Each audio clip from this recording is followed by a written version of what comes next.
تو شہزادہ علی اکبر نے پوچھا ابا جی کیا بات؟ فرمایا میں نے ایک سوار کو دیکھا ہے جو ساتھ ساتھ چل رہا اور کہتا کہ یہ لوگ چل رہے ہیں اور ان کی موت ان کے ساتھ سفر کر رہی ہے۔ تو انہوں نے پوچھا لسنا علی الحق، ابا جی ہم حق پر نہیں ہیں؟ آپ نے فرمایا اس خدا کی قسم ہے کہ جس کے سوا کوئی معبود نہیں، ہم حق پر۔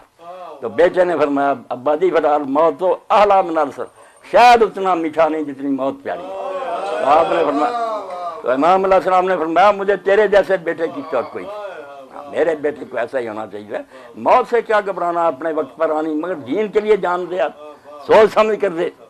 اور آپ دیکھ ہی رہے ہیں کہ جب یہی تاریخ تھی 9، یہی وقت تھا عصر کی نماز کے بعد، امام علیہ السلام اپنے خیمے کے آگے تلوار پر اس طرح سر رکھ کر آنکھیں بند کر کے بیٹھے۔ سیدہ زینب نے دیکھا کہ لشکر نے آگے بڑھنا شروع کر دیا، تو امام علیہ السلام نے جب دیکھا تو حضرت عباس علیہ السلام کو بھیجا کہ پوچھو کیا بات ہے، ان سے بات چیت ہو رہی تھی۔ تو انہوں نے جا کر پوچھا تو عمر سعد نے کہا کہ میں تو بات کو ماننا چاہتا تھا، ابن زیاد کو بھی مشورہ دیا، وہ بھی قائل ہو گیا تھا، مگر شمر ملعون نے کہا کہ نہیں، سرنڈر کرانا چاہیے، اس لیے بات نہیں بنی، حکم ہو گیا کہ حملہ کرو۔ تو امام علیہ السلام نے کہا ان سے کہو کہ ٹھیک ہے ایک رات ہمیں مہلت دے دیں، اگلے دن جو چیز چاہے کریں۔ وہاں ایک آدمی نے بہت اعلیٰ بات کی، میں نے سنا، وہ بیان کر رہا تھا، اس نے کہا حسین مہلت مانگ نہیں رہے تھے، مہلت دے رہے تھے۔ ایک رات زیادہ لینے سے انہیں کیا فائدہ ہونا تھا؟ دیکھیں نا، ایک رات اگر مہلت مل گئی تو اس سے عمر لمبی ہوگی؟ نہیں، مہلت مانگ نہیں رہے تھے، مہلت دے رہے تھے۔ ان کو بھی مہلت دے رہے تھے کہ تم میں اگر کوئی سعادت مند اور خوش نصیب ہے تو توبہ کر لے۔ اور آپ دیکھیں کہ مکہ سے 72 آئے تھے، تاریخ اٹھائیں 140 سے زیادہ شہید ہوئے، وہ سارے اس رات کے اندھیرے میں آئے۔ انہوں نے فیصلہ کر لیا کہ یہ لشکر جو ہے نا یہ جہنم کو جانے کا فیصلہ کر چکا ہے، ان کا ساتھ نہیں جانا چاہیے، امام حق پر ہے۔ موت دیکھتے ہی ادھر سے چھوڑ کر ادھر آئے، اور آپ کے ساتھیوں میں ایک بھی نہیں آپ کو نظر آئے گا جو یہ سمجھے کہ میں نکل جاؤں۔ حالانکہ رات کو امام علیہ السلام نے سب کو خیمے میں جمع کیا اور کہا میں نے مہلت لی ایک دن کی، میں تم سب سے کہتا ہوں کہ میرا ساتھ چھوڑو، میرے بچوں کو بھی ساتھ لو، چلے جاؤ، کوئی روکے گا نہیں، انہیں صرف میری ضرورت ہے، صبح میرے ساتھ جو چیز چاہتے ہیں کر لیں گے۔ تو آپ جانتے ہیں نا، بوڑھے جوان نہیں، بوڑھے بھی اٹھ کر روئے۔ انہوں نے کہا امام 72 تو تیرے ساتھ ہیں، اور ہم بھی چلے جائیں تو کل رسول اللہ کو اور فاطمہ کو کیا منہ دکھائیں گے؟ ہمیں آزمائش میں نہ ڈالو، اگر 100 بار بھی مرنا ہوتا اور ہماری لاشیں جلائی جاتی ہیں پھر زندہ ہوتے ہم، پھر بھی ساتھ نہ چھوڑ دے، انما ہے قتلۃ واحد، یہ تو معاملہ ایک بار مرنے کا، کیوں چھوڑیں؟ تو امام علیہ السلام نے ان کے لیے بڑی دعا کہ تمہارے جیسے مخلص ساتھی شاید ہی کسی کو ملو، میں کہہ رہا ہوں کہ موت سے بچ جاؤ، تم کہتے نہیں ساتھ مریں۔ اس لیے وہ جو ظالم لشکر تھا اس کو بھی مہلت دی کہ تم میں اگر کوئی نیک بخت ہے تو توبہ کر لے۔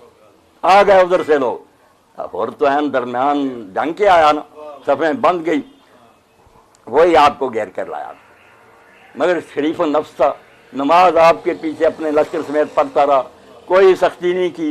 امام علیہ السلام نے کہا کہ اگر تم ناراض میں واپس آ، اس نے کہا یہ مجھے اجازت نہیں، مجھے حکم ہے کہ میں آپ کو ابن زیاد کے پاس پیش کروں۔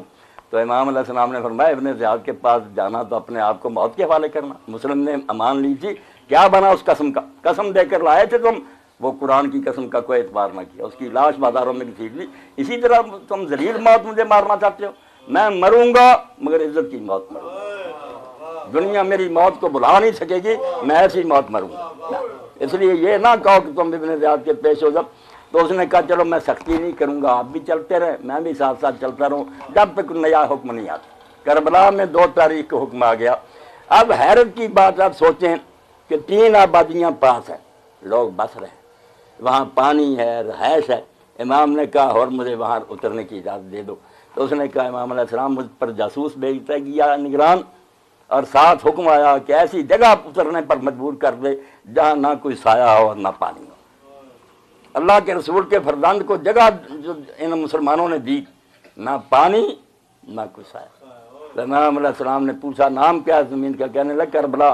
آپ نے فرمایا ہاذ ارض کرب میں ببلا، یہی دکھوں اور آزمائشوں کی زمین ہے، ہمارے نوجوان یہیں قتل ہوں گے، بیویاں یہیں قیدی ہوں گی۔ اور جب لوگوں نے مدینہ شریف میں روکا، بڑے بڑے خیر خواہ تھے کہ آپ بچیوں کو ساتھ نہ لا جائیں، یہ بہنوں کو نہ لے جائیں، کوئی جنگ کے لیے ان کو ساتھ لے کر جاتا، کسی محفوظ مقام پر پہنچانا چاہیے۔ تو آپ نے اس وقت جواب دیا کہ شاء اللہ یرانی قتیلا ویرن نساء سبایا، اللہ اس وقت یہ چاہتا ہے کہ مجھے قتل ہوا دیکھے اور ان عورتوں کو قیدی ہوئے دیکھے۔ اللہ کی نصیحت یہ ہے، یہ قید نہ ہوں گی تو میرا مشن ناکام رہ جائے گا۔ یہ لوگ یہ بات مشہور کر دیں گے کہ ایک باغی تھا، اس کو ہم نے قتل ہی کرنا تھا۔ جب یہ نالائق ان کی عقل الٹی ہو جائے گی نا، ان بتیوں کے بازاروں میں گھمائیں گے، اس وقت امت میں ایک زلزلہ آئے گا کہ اس کو تو تم باغی کہتے ہو، ان رسول اللہ کی بتیوں کا کیا قصور، تم درباروں میں لیے پھرتے رہے۔ اسی کو شاعر نے بہت اچھے انداز میں بیان کیا کہ سارا کربلا کا قصہ دو ہی تو چیپٹر ہے، حدیث عشق، دو باب است کربلا و دمشق۔ دو باب ہیں، ایک کربلا میں لکھا گیا، ایک دمشق میں لکھا گیا۔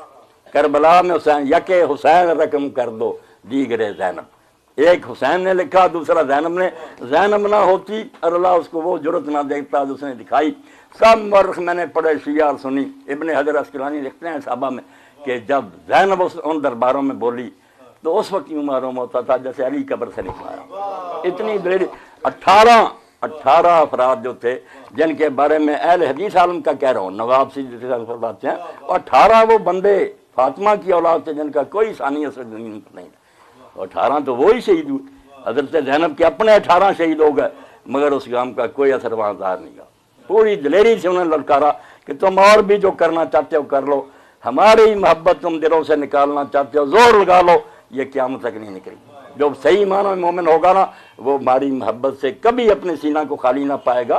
کیا خالی پانا؟ جب اللہ کے رسول نے کہہ دیا، یہ سنیوں کی حدیثیں سنا رہا ہوں کہ اگر کوئی شخص مقام ابراہیم کے درمیان اور حجر اسود کے درمیان ساری عمر نفل پڑھتا رہے اور ساری زندگی روزوں میں گزارے، مگر اس کے دل میں اہل بیت کا بغض ہو، جنت میں کبھی داخل نہیں ہوگا۔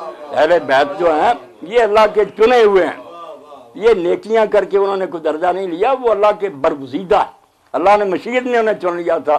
اسی لیے کہنے والے نے بہت اچھا کہا، امام عبدالوہاب شعرانی سنی عالم لکھتے ہیں، فلا تاجل باہل البیت ناس، اہل بیت کے برابر کسی کو نہ کر، اہل البیت ہم اہل السعادہ، جو اہل البیت ہے نا یہ خوش نصیب لوگ ہیں، ان کو اللہ نے چن لیا تھا۔ اسی لیے اللہ کے رسول علیہ السلام خود ام عائشہ رضی اللہ عنہا فرماتی، علی آئے، فاطمہ آئی، حسن حسین آئے، آپ نے اپنی کمری میں لے لیا اور کہا اللہ یہ میرے اہل ہے، پاک کر۔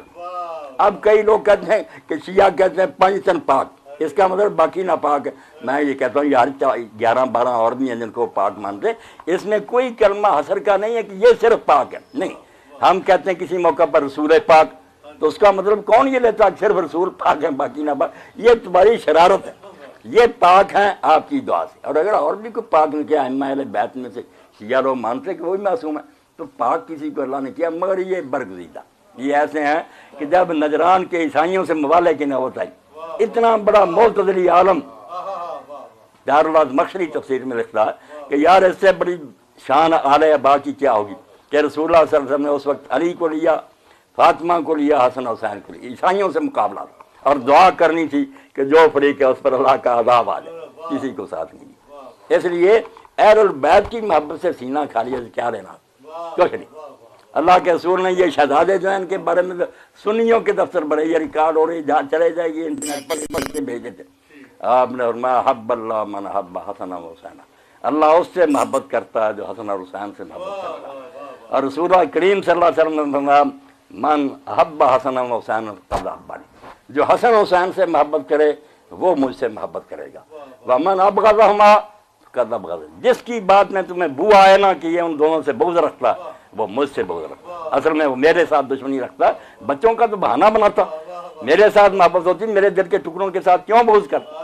اس لیے اہل البیت کے بارے میں جو اللہ کے رسول اللہ صلی اللہ علیہ وسلم سنی شیعہ سب کے پاس، آپ اپنے ذہن سے یہ نکال دیں، میں کیا حدیثوں سے بیان کرا، اور میرے ہی کوشش سے 22-20 سال ہو گئے، بڑے میرے خلاف فتوے نکلے، مگر الحمدللہ اب ہر مسجد میں شہادت کانفرنس ہو رہی ہے اور اس میں امام علیہ السلام کا تذکرہ کر رہے ہیں۔